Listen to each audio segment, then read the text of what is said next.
What's up, friends and foes? My name is Mabel and you are watching a real quick guide. So today we have again Tassadar. After some days of playtesting him, I finally got to a conclusion, and the conclusion is we have to forget who he was and see him as something new in this game. So let's go ahead and see what is the new Tassadar about. So first of all, his basic abilities are a shield that gives a decent shield to anyone, like even you.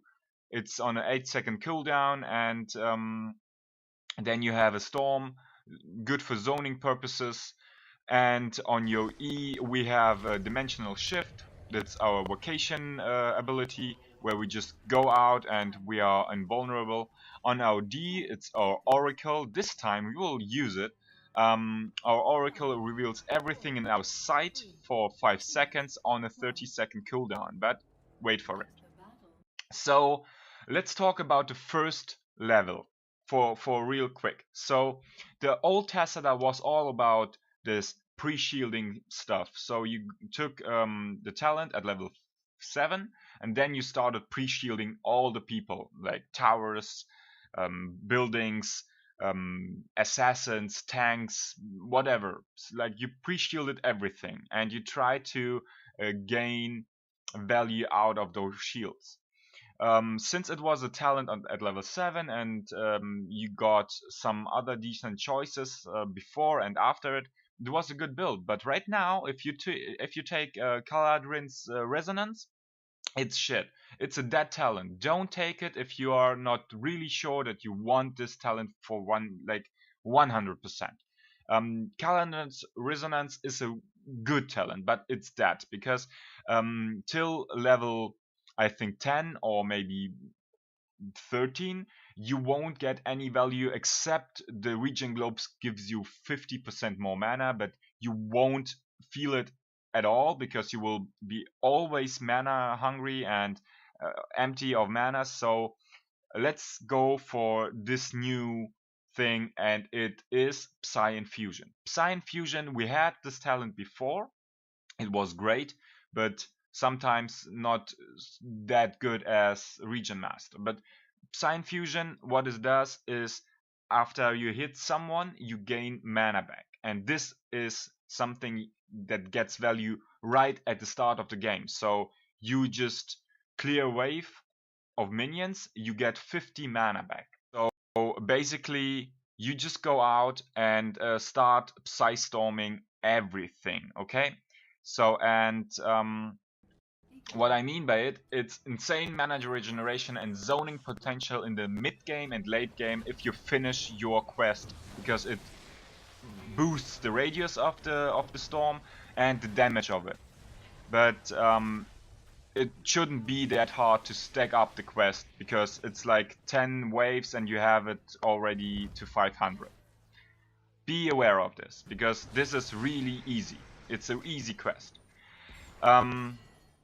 Okay, so since we have here right now a game where we don't have those many AA heroes, and to be honest, you don't benefit at all from the lifesteal, let's go for something other. So I wanna point out clearly that you have Carla's Embrace, great talent. Like let's say there's Illidan and Arena on your team, you take Carla's Embrace because you're still a support. You don't going to be like the damage mage or whatever. No, you are a supporting character and you're supporting by your presence. And this is something really cool because your shields will give heals, but they won't stay. But you know what? It's okay because they don't need to stay. They will expire, and if they expire, you can like take for mages instead of Color's Embrace, you take Color's Light, and Color's Light will really help you to stack your heals a bit different. Like you see someone gets bursted, like a Jaina getting bursted, you just give her a shield. She won't heal of it, no, but you will stop damage. And if the shield breaks, you will stop even more damage. So it's something else. It's not active supporting, it's passive supporting. Okay, so at level 7 we will we will take, instead of psionic projection, we will take mental accuracy. So mental accuracy is basically something that makes your trait valuable. Like at level 7, your range is already at base good. You don't need even more range for your shields or your Psystorm, because you don't want to support through heals. You will like support through your presence, and this talent is stacking up really fast in quick matches, especially in quick matches.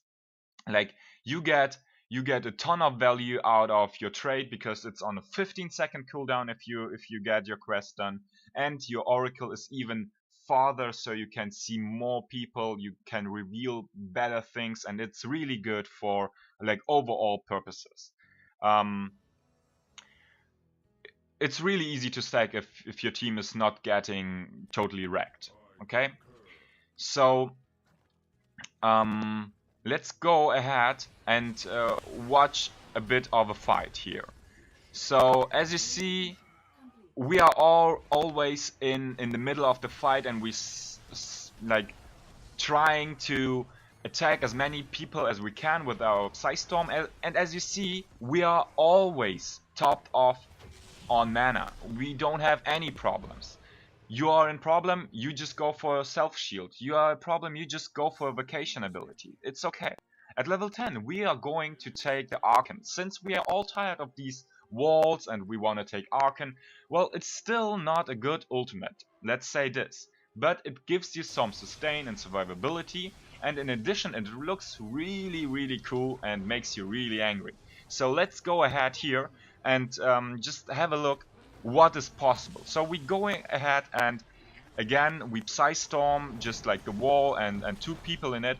Then we pop our ultimate, and as you see here we gain shields, and since our basic attacks now splits, we can just like attack and heal of it. So it's really crazy sustain, but often underestimated. At level 13 we are going for Ardent's Wisdom.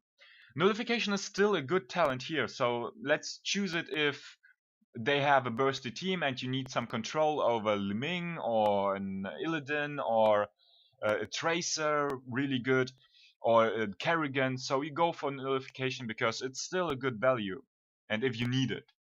So since your trade is now on a 15-second cooldown, you will benefit from cooldown reduction even more, and your shields and your Psystorm getting even more value since you can use them more often while your trade is active.